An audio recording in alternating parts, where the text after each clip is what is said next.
In this video we will look at languages and translations. So first we open here the languages page by clicking on languages. I have it here already open, and we can see here multiple buttons and as well the table with the languages.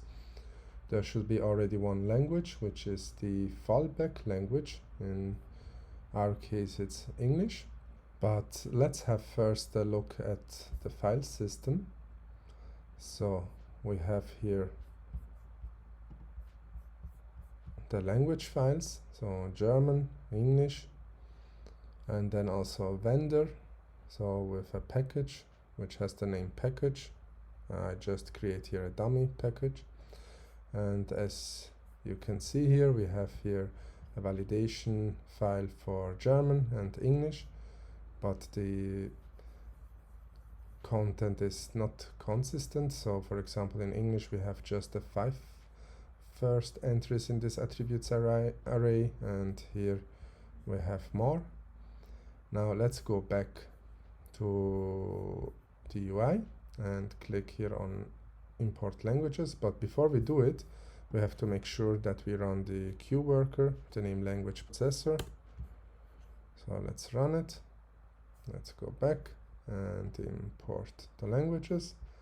This will start the import, and we should see then here a message when it's finished, and languages imported is German. So let's reload the page and we can see here German. So if we click here on German, there should be still no translations, and as well if we click on English, there are no translations.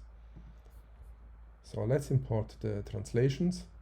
By clicking on import translation, you could see here a progress bar which imported the translations, and there were 341 translations imported. If you look now at the German translations, we have 127 records. So there were 127 key value pairs in the German language folder, and in the English one 214. So let's go back and let's click here on find missing translations. This will find all missing translations.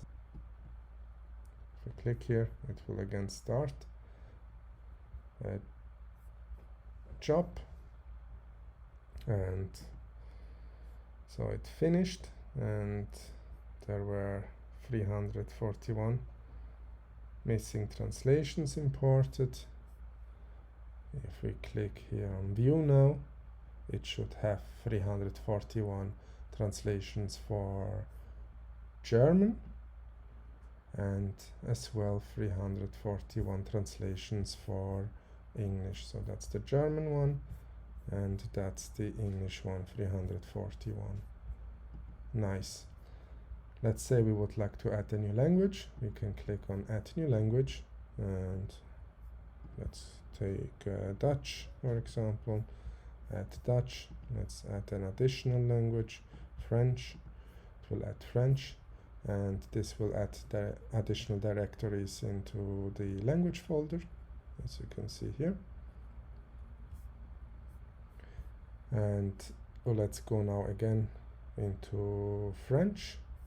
There are no translations, and Dutch, no translations, so it wouldn't make sense now to import translations. So if we click here, it would import nothing, since we do not have any translations on the file system. So as you can see, we have here nothing imported, but we can find the missing translations for French and Dutch.